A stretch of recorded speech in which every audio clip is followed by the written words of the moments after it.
सवेरा सोने वाला है, सवेरा ढूंढने वाले, सवेरा होने वाला है, सवेरा होने वाला है।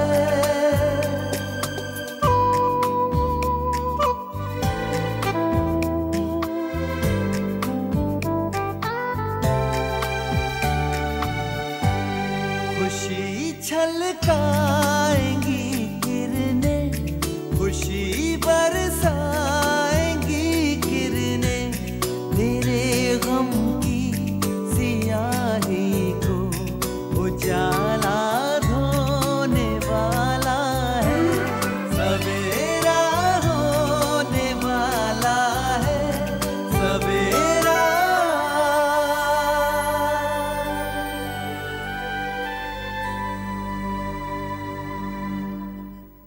इस कैसेट के जरिए मैं तुम्हारी जिंदगी जहन्नुम बना सकता हूँ। ये बात आफताब खान भी नहीं जानता कि तसरीन उसकी बेटी नहीं है, बल्कि अफजल खान की नाजायज बेटी है। बात सिर्फ इतनी है कि अमन अब्बास अब तसरीन से निकाह नहीं करेगा। तसरीन का असल बाप तुम्हारा अजीज दोस्त अफजल खान है।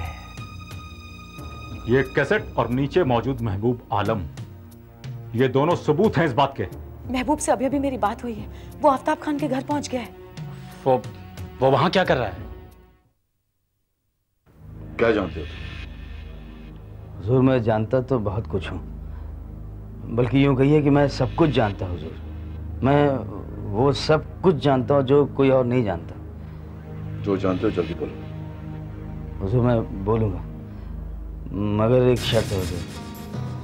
अगर आप इस गरीब की जान बख्शने का वादा करें हुजूर तो मैं बोलूँगा। हाँ बोलो। हुजूर इस राज की पहली राजदार शगुफ्ता की मरहूम अम्मी थी।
और हुजूर शगुफ्ता के पास आपकी मरहूम बेगम साहिबा के कुछ खत हैं जो उन्होंने अफजल साहब को लिखे थे, और कुछ तस्वीरें हैं और एक डायरी। ये तमाम सबूत हुजूर शगुफ्ता ने कहाँ छुपा के रखे ये मुझे नहीं मालूम।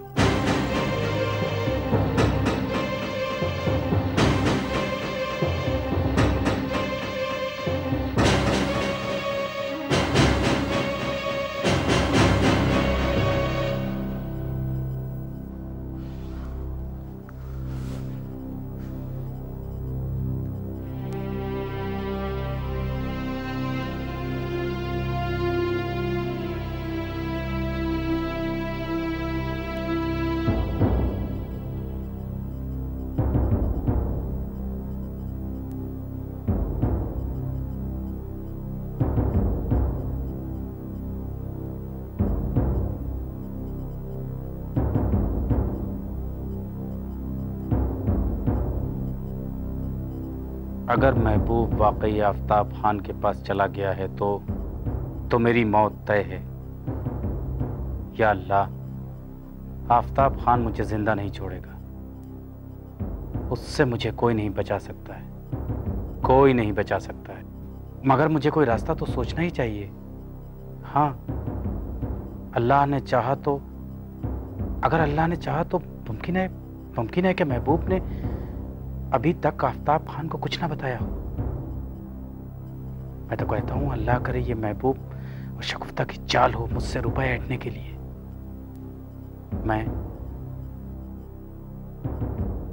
मैं महबूब को फोन करके उसे मुंह मांगी रकम ऑफर कर देता हूँ। हर सूरत में बचने का यही एक रास्ता है। हाँ,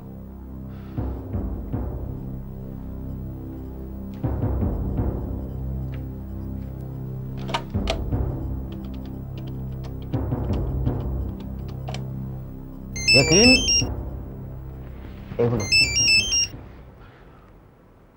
ओह, तो अफजल खान तो ये बात पहुंच गई कि मैं इस वक्त यहाँ हूँ। अब अपनी जिंदगी की भीख मांगेगा कमबख्त मुझसे। हाँ हुजूर वाला, फरमाइए। तुम कहाँ हो महबूब?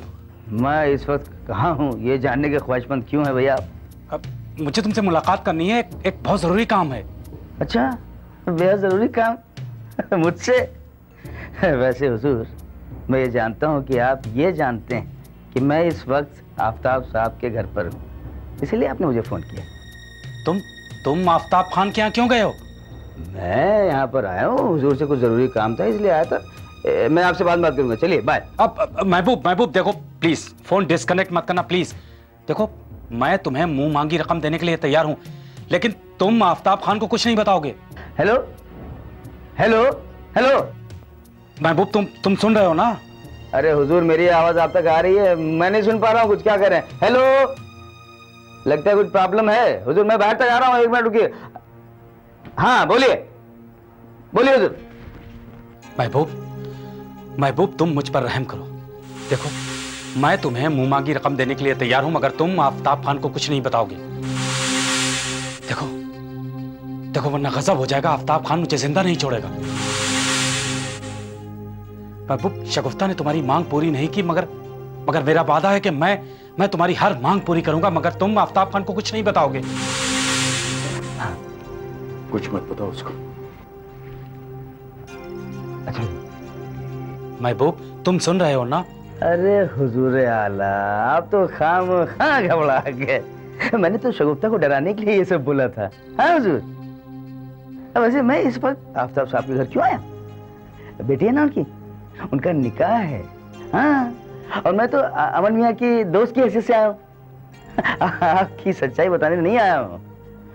हाँ हुजूर, अगर शगुफ्ता ने मेरी मांग पूरी नहीं की तो मैं बता दूंगा, सब कुछ आफ्ताब सबको बता दूंगा। मैं आपसे बाद में बात करता हूँ, चलिए खुदा हाफिज। खुदा हाफिज। शगुफ्ता से तमाम सबूत मैं हासिल करूंगा, लेकिन ये राज अब राज ही रहना चाहिए। तुम दोनों मेरी बात गौर से सुन लो। अगर ये बात तुम दोनों में से किसी को भी बताई तो मैं तुम दोनों को खत्म करवा दूंगा। रमन, तसरीन को अगर ये बात पता चल गई तो मैं तुम्हें जिंदा नहीं छोड़ूंगा। ठीक है, मगर आप तसरीन से निकाह करने के लिए मुझे मजबूर नहीं करेंगे। ये निकाह ना अब होगा ना कभी और होगा। ठीक है, मुझे मंजूर है, ये निकाह नहीं होगा।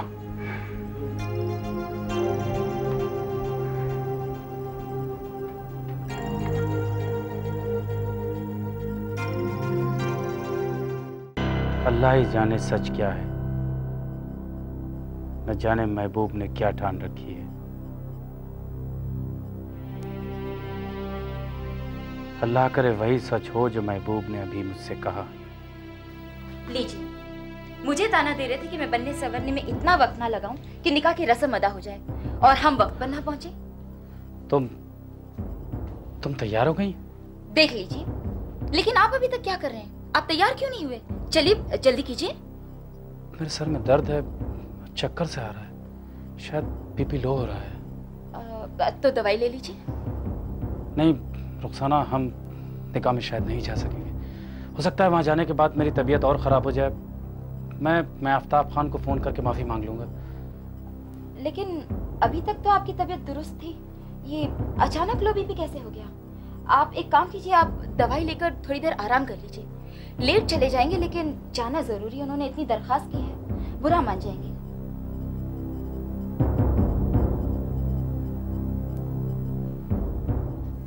या अल्लाह, अब क्या होगा? अब हामिद से हकीकत छिपी नहीं रहेगी। क्या जवाब दूंगी मैं उन्हें? काश मैंने अब्बू के मशवरे पर अमल करके पहले ही हामिद को सब कुछ सच सच बता दिया होता। शगुफ्ता। जी अम्मी।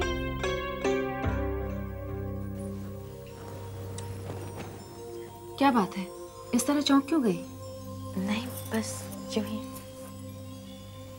एक बात बता, ईमानदारी से सब बता, कुछ छुपा मत। देख शगुफ्ता, अगर तू ये सोच रही है कि मुझे कुछ मालूम नहीं है और तू झूठ बोलकर मुझे टाल देगी, तो ऐसा नहीं है। मैं सब जानती हूँ। अम्मी जान, आप किस सिलसिले में बात कर रही हैं? मैंने आपसे क्या छुपाया है? तूने मुझसे ही नहीं, सबसे छुपाया है, हामिद से भी। इस वक्त भी तेरी सूरत, तेरी परेशानी और तेरी घबराहट बता रही है कि अम्मी जान, आप क्या कहने की कोशिश कर रही हैं? साफ साफ कहिए ना। देख बेटा, जब से तू इस घर में आई है, मैं देख रही हूँ कि तू एक दिन भी मुझे खुश नजर नहीं आई। अगर तुझे यहाँ पर कोई तकलीफ है तो मुझे बता, और अगर कोई ऐसी बात है जो तू किसी से कह नहीं सकती, हामिद से भी नहीं, तो भी मुझे बता। मुमकिन है मैं तेरी कुछ मदद कर सकूं, मगर इस तरह खोई खोई, घबराई सी, अलूफ और परेशान मत रहे। आप कह रही थी कि आप कुछ जानती हैं जो मैंने सबसे छिपाया है। हाँ, वजह तो मैं नहीं जानती, लेकिन जानने की कोशिश कर रही हूँ। और इतना जरूर जानती हूँ कि कोई तो ऐसी वजह है जिसे लेकर तू परेशान है और हम सबसे वो वजह छुपाने की कोशिश कर रही है।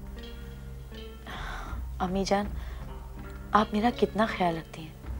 मेरे चेहरे से हंसी गायब हो गई तो आप परेशान होने लगी। आप जानती हैं, आप ही की वजह से मैं अपनी मरहूम अम्मी को मिस ही नहीं करती। आपने उनकी जगह ले ली है। तू भी तो मेरी बेटी की तरह है, मगर बात को टालने की कोशिश मत कर। आज मैं तेरी परेशानी की वजह मालूम करके रहूंगी। तस्लीम, क्या हुआ बेटा? कुछ बताओ तो सही, क्या हुआ बेटा? तस्लीम बोलो ना, क्या हुआ? तस्लीम कुछ तो बोलो, क्या हुआ तस्लीम? मुझे लगता है अपने अब्बू से जुदा होने के गम में उदास है।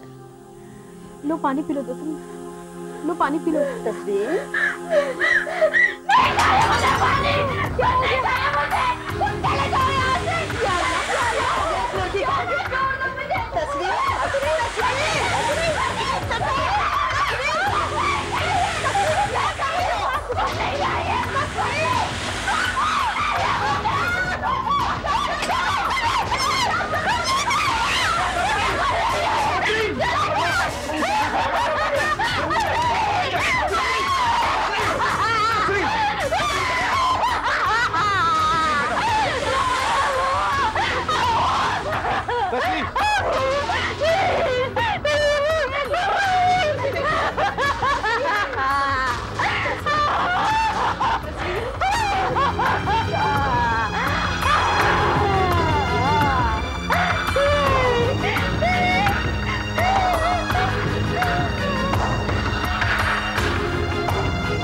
अब तू कहती है तो मैं मान लेती हूँ कि तेरी परेशानी की कोई ख़ास वजह नहीं है। तू महज अपनी अम्मी के साथ हुए हादसे की वजह से अब तक बेचैन है। यही हकीकत है अम्मी जान। अगर कोई बात होती, कोई परेशानी होती मुझे, तो मैं आपसे छुपाती? आप तो मेरे सबसे ज़्यादा करीब हैं। आपको तो मैं पहले बताती ना। अच्छा, तू और हामिद बाहर घूमने कब जा रहे हो? शायद अगले हफ्ते। मैं उठाती हूँ ना।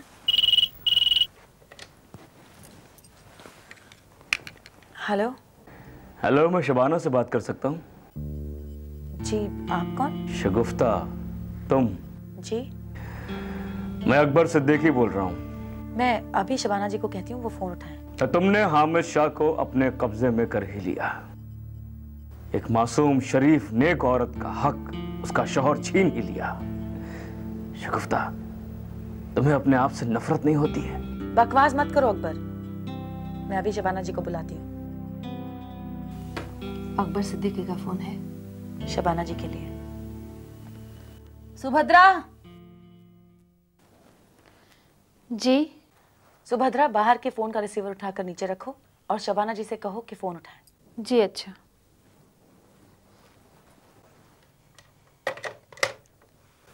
ये अकबर सिद्दीकी का फोन शबाना जी के लिए?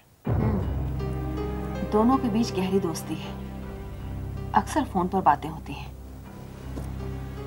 मगर असलियत कुछ और ही है। दोनों के बीच दोस्ती के नाम पर क्या खिचड़ी पक रही है, ये मैं अच्छी तरह से जानती हूँ।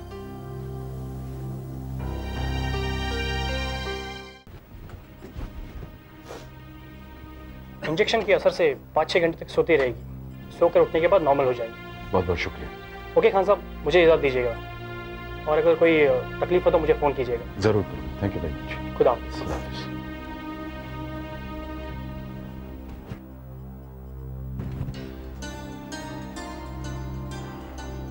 आफ्ताब, अचानक ये क्या हो गया? आपा, आप परेशान मत होइए। मैंने तमाम मेहमानों को निकाह मुलतवी होने की खबर दे दी है। क्या? आपा, वैसे भी आपा निकाह में कुछ खास मेहमानों को ही बुलाया गया था। ज्यादा तादाद में मेहमान तो रिसेप्शन में आने वाले थे। आपा, मेरी समझ में तो कुछ नहीं आ रहा, अचानक ये सब क्या हो गया? इत्तेफाक की बात है आपा,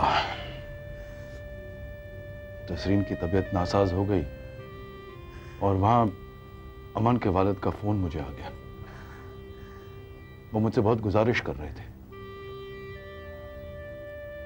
कि निकाह मुलतवी करते हैं। वैसे आपा, अमन के वालिद दुबई में किसी अस्पताल में नासाज हैं और उन्होंने वादा किया है कि जैसे वो आएंगे बड़े शान से अपने बेटे का निकाह तसरीन से करवाकर उसे इज्जत से रुखसत करवा के ले जाएंगे। आपा,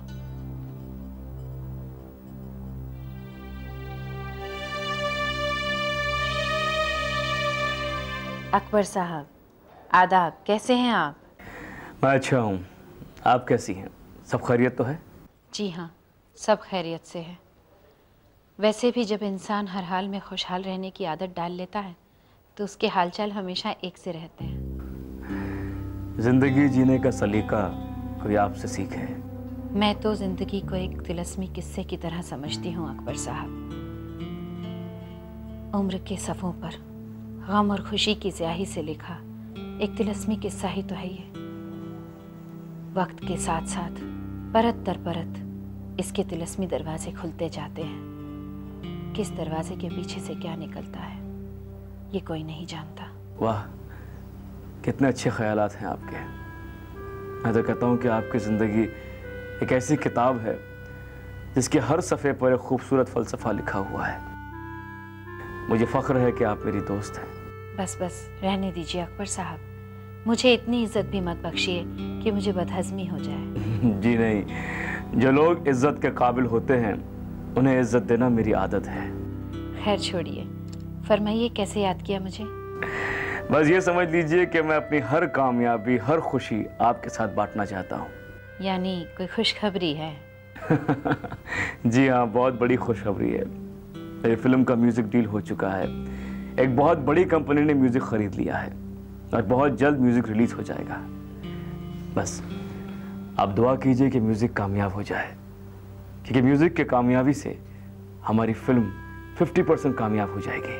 50% नहीं, आपको 100% कामयाबी मिलेगी अकबर साहब, इंशाअल्लाह। बहरहाल इस कामयाबी के लिए आपको बहुत बहुत मुबारक हो। वाकई बहुत खुशी हुई मुझे। आमीन। अच्छा, फिल्म की मुहूर्त पर तो आप आ नहीं सकी। अब ये बताइए कि कब मुलाकात होगी आपसे? मुलाकातें भी होती हैं, दोनों अक्सर बाहर मिलते जुलते हैं, मगर उसकी असलियत सिर्फ मैं जानती हूँ। वो सूरज से जितनी भोली और मासूम नजर आती है ना, अंदर से उतनी ही चालाक है। मैं 100% यकीन के साथ कह सकती हूँ कि अकबर के साथ उसका सिर्फ दोस्ती का रिश्ता नहीं है। मगर अम्मी जान, मुझे इस बात पर यकीन नहीं होता। जब सबके सामने असलियत जाहिर हो जाएगी तब तुझे भी यकीन हो जाएगा। मुझे तो बहुत पहले से शक है, मगर जो हो रहा है अच्छे के लिए हो रहा है और तेरी बेहतरी के लिए हो रहा है। मेरी बेहतरी? मतलब? शक तो हामिद को भी है, मगर ना जाने क्यों वो खामोश है। कब तक खामोश रहेगा वो ही जाने। मगर देख लेना, एक दिन इसी वजह से मैं बहुत आसानी से हामिद का शबाना से तलाक करवा दूंगी। फिर शबाना हामिद की जिंदगी से और इस घर से बाहर हो जाएगी। है ना तेरी बेहतरी की बात? मैं तो कहती हूँ कि अकबर के साथ उसका चक्कर चलते रहना चाहिए। फिलहाल तो मुझे अपनी फिक्र है। महबूब आफताब को सब कुछ पता चुका होगा। न जाने आफताब खान का अगला कदम क्या होगा। अगर हामिद तक सारी बात पहुंच गई तो शबाना से पहले मैं इस घर से और हामिद की जिंदगी से बाहर हो जाऊंगी। समेटा रात ने दामन, अंधेरा सो